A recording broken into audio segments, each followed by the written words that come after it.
하나님의 말씀은 누가복음 8장 15절입니다. 우리 한 목소리로 읽겠습니다. 시작. 좋은 땅에 있다는 것은 착하고 좋은 마음으로 말씀을 듣고 지키며 인내로 결실하는 자니라. 아멘. 아멘. 할렐루야. 오늘도 큰 복을 받았습니다. 저는 제가 종종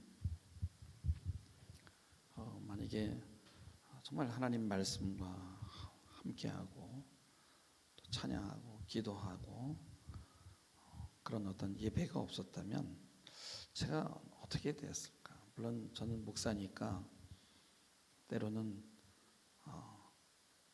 예배 드리기 싫어도 좀 강제로 이렇게 드려야 되죠. 그러나 어쨌든 만약에 예배가 없었다면 내가 얼마나 교만해졌을까? 얼마나 사람이 많이 망가졌을까 이런 생각을 하게 돼요. 왜냐하면은 이 삶의 지혜는 바로 예배를 통해서 오는구나. 물론 예배는 우리가 주일마다 모이는 이 예배만이 아니고요. 삶의 예배도 있죠. 늘 하나님과 동행하고 하나님의 말씀을 묵상하고 그리고 기도하고. 그래서 정말 하나님과 동행하는 것이 바로 삶의 지혜구나 하는 그런 생각을 하게 됩니다. 이번에 이제 코로나 바이러스를 인해서 정말 이 교회들이 많은 변화들을 겪고 있어요. 그래서 상가 교회들은 다시 재계약을 해주지 않아요. 주인들이 교회 하면은 이상하게 좀 혐오의 대상이 되는 그런 상황까지 갔고. 또 일반 교회들도 성도들이 자꾸만 쉬니까 늘어지니까 결국은 믿음을 내려놓게 되고, 그래서 큰 이런 정말 빚을 많이 진 교회들은 그 이자를 감당하지 못해서 경매에 나오게 되고 뭐 이런 일들이 많이 일어나고 있습니다. 이 코로나를 우리가 여러 가지로 해석을 하죠. 위기다, 하나님의 경고다, 아니면 시련이고 어떤 더 좋은 일이 일어나기 위한 과정이다, 이런 생각을 할 수 있는데, 사실은 여러분 과거에도 정말 뭐 페스트라든지 뭐 여러 가지 그런 전염병들, 흑사병들 이런 것들이 많이 있었는데 잘 이렇게 넘어오기는 했죠. 그때마다 정말 위기가 있었어요. 모르겠어요. 정말 이런 일들을 통해서 정말 하나님의 어떤 정화 작업을 하고, 그리고 정말 이런 그 종말의 이런 때가 가까이 왔기 때문에 이런 일이 일어나는지 저는 확실히 모르겠습니다만은, 분명한 것은 예배를 드리지 않는다는 것은 정말 엄청난 그런 결과를 초래한다는 거예요. 예배도 없고 말씀도 없고 묵상도 없고, 그리고 우리가 세상 일에 정말 이렇게 빠져서 살게 되면은 우리의 눈과 우리 마음들이 굉장히 안개가, 이렇게 자동차 운전하다 보면 이렇게 안개가 끼는 것 같이 앞을 볼 수 없는 상황이 됩니다. 제가 한 35년, 뭐 거의 한 40년 다 돼가는데, 그때는 차들이 좋질 않았어요. 한강대교를 건너다가 그때 비가 막 억수같이 쏟아지는데 와이퍼라 그러나요? 윈도우 와이퍼, 이게 서버렸어요. 갑자기 안 보이는 거예요. 그러니까 뭐 갑자기 브레이크 잡으면 뒤에서 오는 차 때문에 사고 날 수 있으니까 앞이 안 보이지만은 어떻게 해서 쓸 수도 없어요. 사고 나니까. 그 문을 열고 막 소나비를 맞으면서 고개를 내놓고 한 10km 정도로 하면서 가는 거예요. 겨우 그때 우리 사모도 옆에 있었는데 정말 얼마나 가슴이 뛰게, 잘못하면 큰 사고가 날 뻔했거든요. 그래서 우리가 하나님의 말씀이 없고 기도가 없고 찬송이 없다면은 바로 앞이 안 보이는 그런 차를 운전하는 것과 똑같은 상태인 것이에요. 오늘 말씀해 보면은 좋은 땅에 있다는 것, 좋은 땅이라는 것은 착하고 좋은 마음으로 말씀을 듣고 지키어 인내로 결실하는 것이다 라고 그렇게 말씀합니다. 그럼 무엇이 좋은 땅이에요? 착하고 좋은 마음으로 말씀을 지켜서 인내의 결실을 맺는 거죠. 포도나무가 가지에 붙어 있는. 이것은 윤리나 착하고 착하고 좋은 마음이라는 것은 윤리, 도덕이 아니에요. 물론 성품이 좋으면 하나님을 섬기는데 도움이 되기는 하죠. 물론 좋습니다. 그러나 하나님 없이도 착하고 좋은 마음을 가지고 살면서 세상에서 많은 열매를 맺고 좋은 일들을 해내는 사람들이 있어요. 그러나 여기서 오늘 말씀은 비유입니다. 여기서 좋은 땅은 환경에 대처하는 우리의 마음밭을 말하는 거예요. 사실 우리는 여러분 좋은 땅도 만날 수 있고 나쁜 땅도 만날 수 있어요. 만약에 우리가 비옥한 농장에 심겨지면요, 좋지요. 주인이 알아서 비바람 막아주고 잡초 뽑아주고 그래서 열매만 맺으면 돼요. 그러나 여러분 그건 대가를 지불해야 되는 거예요. 나는 자유가 없는 거예요. 그냥 마치 닭을 그냥 조그만 닭장 안에다 놓고 계속 먹이를 주면서 알만 낳는. 하나님은 우리를 그렇게 통제하거나 우리를 가두는 것이 아니라 우리에게 자유를 주시고 우리를 세상으로 내보냅니다. 근데 세상에는 바람과 폭풍이 있죠. 그럼에도 불구하고 그 세파를 잘 견뎌내면서 우리가 정말 열매를 맺어낼 때 정말 맛있고 아름답고 보기 좋은 열매를 그때 맺어내는 거죠. 미국에서 한 남자가 여자가 싫다고 그랬는데도 따라다니면서 해가지고 어떻게 결혼을 했어요. 그래서 단란한 가정을 이루고 아기도 또 둘을 이렇게 낳은 거야. 근데 이 남자가 바람이 났어요. 그래서 어떻게 부인하고 싸우다가 부인을 죽였어요. 자녀가 그걸 본 거야. 그래 그 시신과 그 자녀들 태우고 뭐 1시간 정도 달려서 그 동생을 말아서 이불에다가 말아가지고 질식시켜 죽이는데, 아빠 왜 그래? 이럴 수 있어. 아빠 하지 마. 동생도 죽이고 형도 죽였어요. 근데 우리가 생각할 때는 그래요. 아니 도대체 어떻게 그런 일이 일어날 수 있어? 어떻게 자녀를, 아이가 막 사정을 하는데 그 도무지 이해가 안 된다는 거예요. 어쨌든 일어났잖아요. 근데 그건 우리와 똑같은 인간이에요. 인간이 한 일이라고.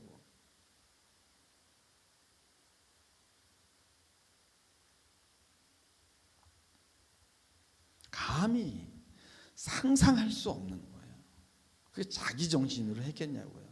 물론 이제 그가 나중에 뭐 종신형을 받았어요. 종신형은요 사형 대신보다 더 센 그런 심판이에요. 왜냐하면 그냥 사형시키기는 아까우니까 그냥 평생 죽을 때까지 무조건 감옥에 있으라는 건데. 근데 그 생각할 거예요. 도대체 내가 왜 그런 일을 저질렀지?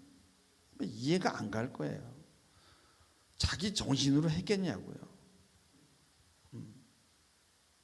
여러분 새 모녀, 여러분 우리나라에서 얼마 전에 일어난 살인 사건, 여러분 그것 때문에 말들이 많고 뭐 방송에서 뭐 분석을 하여 뭐 사이코패스니 뭐 어쩌니 뭐 합니다.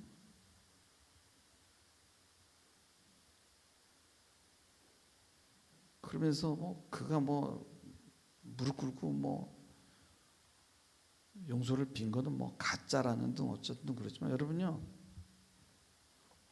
우리가 그것을 보면서 우리 자신을, 우리 인간은 우리 스스로 우리 자신을 다룰 수가 없다는 거예요. 그리고 우리는 앞날을, 나에 대해서도 앞날을 예측할 수가 없어요. 우리는요 위급하거나 위험이 오면 갑자기 움츠러들고 자기 애적이 됩니다. 다른 사람이 안 보여. 나만 생각이 나는 거예요. 그러면서 하나님 앞에 믿음을 잃어버리게 되면요 무슨 일이 일어날지 몰라 자기 새끼도 죽이는 거예요. 야 큰일 났네. 얘네들이 신고하고 얘네들이 알면 어쨌든 내가 그 새로 생긴 애인하고 살으려면 할 수 없이 죽여야 되네. 자기만 생각이 나는 거예요.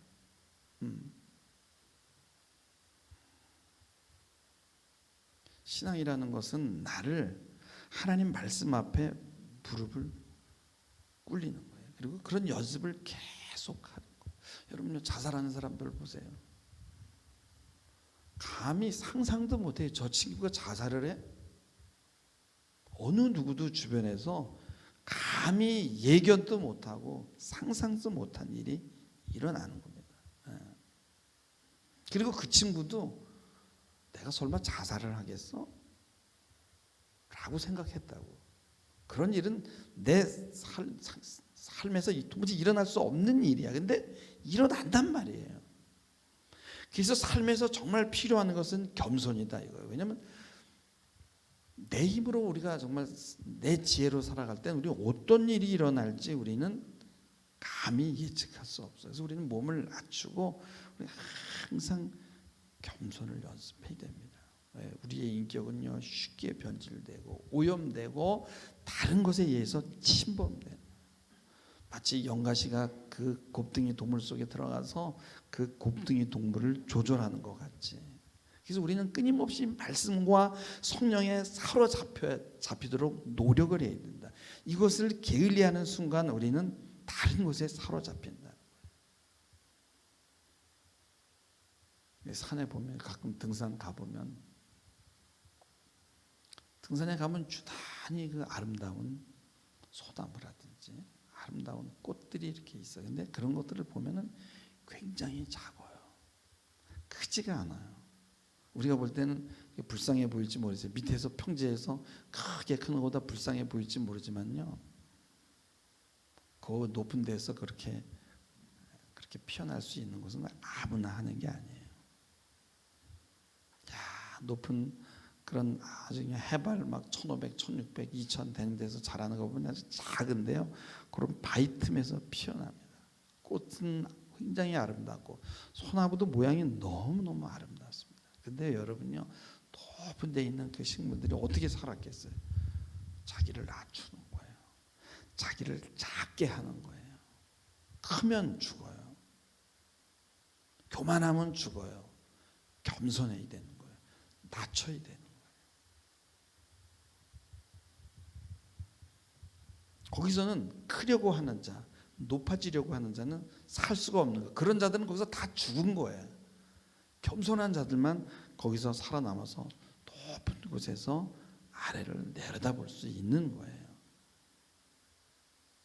그래서 좋은 땅은 장소가 아니라 인내와 겸손의 마음, 오직 말씀과 함께 순례 여행하면서 정말 겸손하게 이 땅을 살아가는 자, 착하고 좋은 마음의 소유자는 윤리가 아니에요.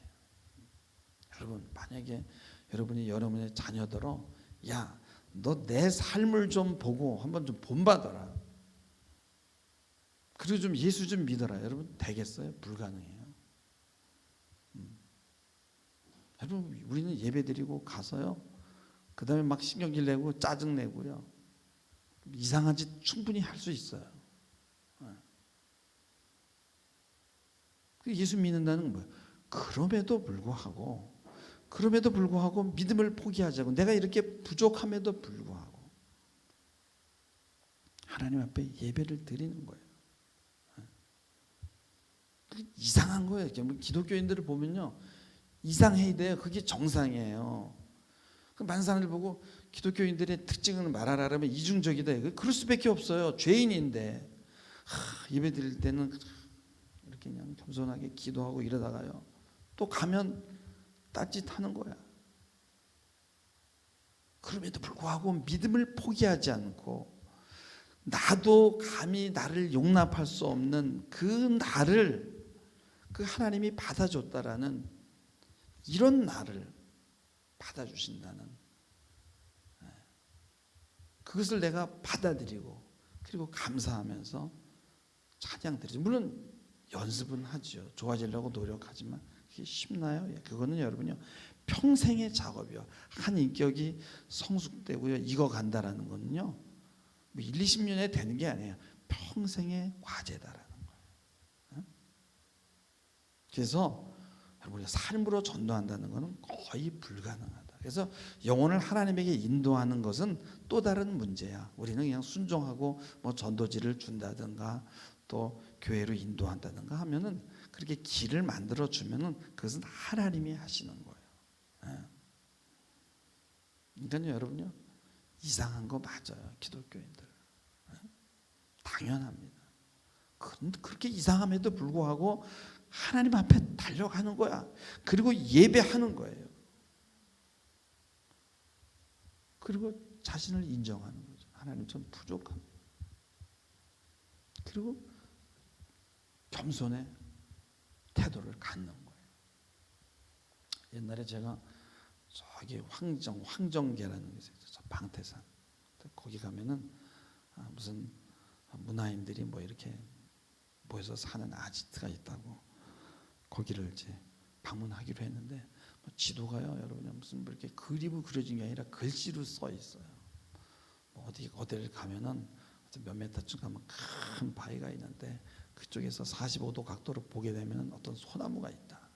그래서 그 밑에 가게 되면은 어떤 노란 리본이 달려 있을 것이다. 그래서 열심히 찾아가지고 그런 어떤 노란 리본이 있어요. 그러면 거기에다 또 이렇게 뭘 써놨어, 글씨 같은 거. 그래서 여기서부터는 뭐 왼쪽을 어디를 봐라, 뭐 이런. 그러니까 길이 없는 거야. 일부러 길을 안 맞는 거야. 아무도 못 찾아 거기. 그리고 거기서 또 보면 어디서 어떻게 가면 뭐가 있다. 표지를 보고 뭐 바위를 보고 뭐 냇물의 형태를 보고 이러고서는 그 산을 찾아갔던 적이 있어요. 근데 여러분, 우리 인생길이 바로 이렇다라는 거예요. 에? 근데 중요한 것은 뭐냐면은, 우리가 무슨 가는 길에 뭐 아스콘이 이렇게 쫙 깔려 있는 그런 확 트인 길이 아니라는 거예요. 그리고 또 그 복잡한 그 길 찾아서 가면요, 그 목적지가 쉽게 나타나지도 않아요. 그럼에도 불구하고 불평하지 말고 겸손한 마음으로, 인내의 마음으로 꾸준히 그 길을 가야 되는 거예요. 여러분, 겸손은 나이가 들고 뭐 경험이 많다고 되는 게 아니에요. 항상 예배드리고 하나님 말씀에 순종하는 연습하고 찬양하고 그런 훈련을 통해서, 그래서 어려서부터 하나님 앞에 예배하는 게 그래서 중요한 거예요. 누구는 날 때부터 좋은 밭, 뭐 좋은 나쁜 밭 이런 거 아닙니다. 우리는 말씀과 예배, 찬양을 통해서 삶의 지혜를 배워야 될 줄 믿습니다. 왜 그래요? 삶이 이렇게 만만하지가 않으니까 그런 거예요. 이제 가끔 우리가 외국에 여행 가면, 이제 우리는 여행 가던 시절도 이제 다 지나갔어. 언제 갈지 모르겠어. 외국에 가면 우리가 뭐 아나요? 외국에 말이 통합니까? 뭐 처음 가보는데 어떻게 해요? 그냥 가이드가 시키는 대로 다 해요. 그러면 여행 가는 사람들은 다 겸손해요. 진짜 거기서 교만한 사람 없어요. 그냥 가이드만 보고 졸졸졸졸 쫓아다녀. 그냥 뭐 시킨 대로 다 하고. 인생을 우린 그렇게 살아야 된다는 거예요. 끊임없이 우리를 낮추고 끊임없이 귀를 기울이고 들어야 돼요. 여러분, 익숙하다고요? 아니에요. 굉장히 낯설어요. 이 세상은 뜻밖의 낯선 일들이 어떻게 어디서 일어날지 알 수가 없단 말이에요.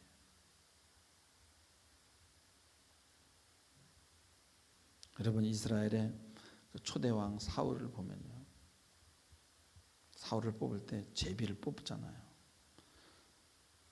지파 중에서 뽑고 부족 중에서 뽑고 식구 중에서 뽑고 사울이 딱 뽑혔을 때 사울을 찾을 수가 없어서 사울 여기 사울 왔냐 그랬더니 진보다리 밑에 숨어서 그렇게 겸손했던 자가 높은 데 올라가니까, 그때는 높은 데를 올라가면 그때는 작아져야 되는 거예요. 낮춰야 되는 거예요. 근데 어떻게 해요? 세울 때는 당신이 세웠는지 모르지만 전 안 물러갑니다. 왕의 자리에 안 내놓겠습니다. 그리고 교만을 떨잖아요.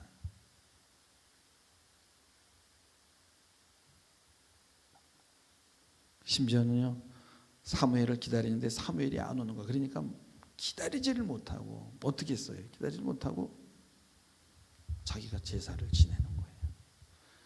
오늘 이 주부에 보니까 내가 이런 말씀 전할 줄 알고 아주 이렇게 기록을 잘했어요. 많은데 빨리빨리 이루어졌으면 하는 것들이 있습니다. 하와 왜 이렇게 안 돼? 하지만 우리는 배워야 됩니다. 또 멈추시나? 하나님의 시계에 발맞추는 법을요. 당신의 지금 인내의 시간이 필요하다면 하나님의 시간편에서 기다림과 인내의 훈련 중임을 기억하세요. 그리고 히브리서 10장 36절 너에게 인내가 필요함은 너희가 하나님의 뜻을 행한 후에 약속하신 것을 받기 위함이라. 제가 오늘 이 말씀 전할 줄 영이 통했나 봐요. 그래서 사무엘이 사울에게 그럽니다. 순종이 제사보다 낫고 듣는 것이 순양의 기름보다 나으니. 겸손해야 된다는 거예요. 그래서 하나님의 말씀대로 살려고 노력하고 겸손한 자가 바로 좋은 착하고 좋은 마음의 소유자다라는 거예요. 이런 자들은 인내하고 그리고 결국은 결실을 한다는 거예요. 여러분 믿음이라는 건요 인내가 필요해요. 왜냐하면 믿었는데 믿음에 대한 어떤 그런 결과가 즉각으로 있으면요 누가 못 믿겠어요. 그리고 기도한 것이 즉각 이루어지면 누가 기도하지 않겠어요. 그래서 믿음이라는 것은 인내가 필요한 거예요. 그리고 지속이 필요한 거예요. 무슨 일을 하든 인내 없이 되는 게 없다는 거죠. 그래서 우리는 지금 뭐냐? 우리 지금 이 땅에 살아가면서 인내의 수업을 하고 있는 거예요. 왜 그럴까요?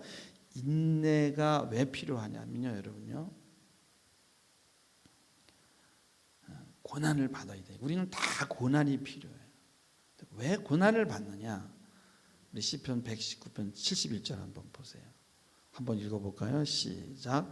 고난 당한 것이 내게 유익이라 이로 말미암아 내가 주의 율례들을 배우게 되었나이다. 그래서 하나님의 말씀을 깨닫게 되는 거예요. 고난을 통해서. 그 다음에 67절 보면은 다 같이 시작.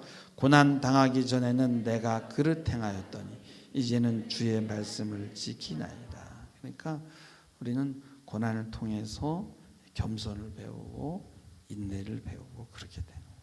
네. 여러분 높은 곳에 하나님이 이제 우리를 점점 좋게 해주잖아요. 높은 곳에 올라갈수록 우리는 자꾸만 더 작아져야 돼요. 더 낮아져야 되고 겸손해야 되는 거예요. 네. 여러분 인생은 장거리 마라톤이에요. 인내로 믿음을 유지하면서 페이스를 잘 맞춰서 뛰어야 되는 거예요. 여러분 세계 역사상 최대의 그 업적 35%는 60에서 70세 나이 든 사람들이 이루었어요. 그리고 23%는 70세나 80세의 노인, 6%는 80대 노인에 의해서. 그래서 역사의 그 위대한 업적의 64%가 다 60세 이상의 노인들에 의해 성취됐다는 거예요.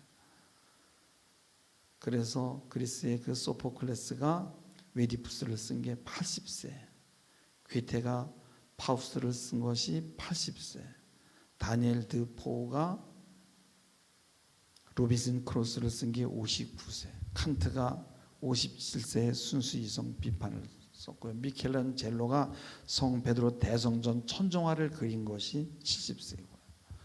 음악가들도 많아요. 베르디, 하이든, 핸델 다 이들이 70 넘어서 불후의 명곡을 썼다는 거예요. 그들의 몸은 노쇠했지만 그들의 정신은 새로웠던 거예요. 믿음의 사람들도 이것과 똑같아요.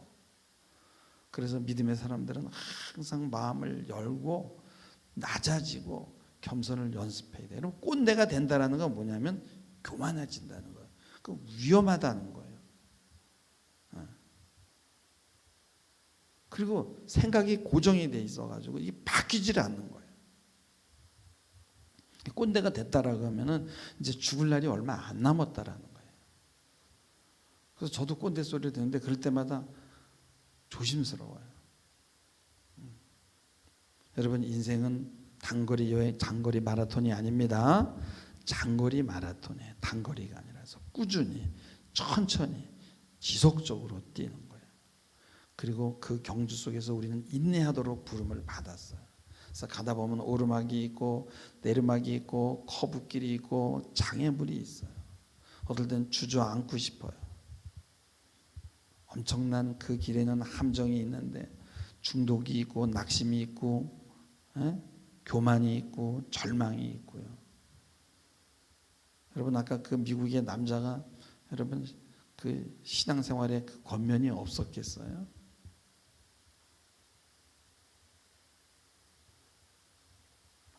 미국에서 얼마 전에 그 저 마사지 샵에서 한국 사람을 뭐 쏴 죽인 사람이 무슨 확실한지 모르겠어요. 가짜 뉴스인지 모르겠지만 그 사람이 뭐 교회를 다닌다고 그러더라고요. 그런지 모르겠지만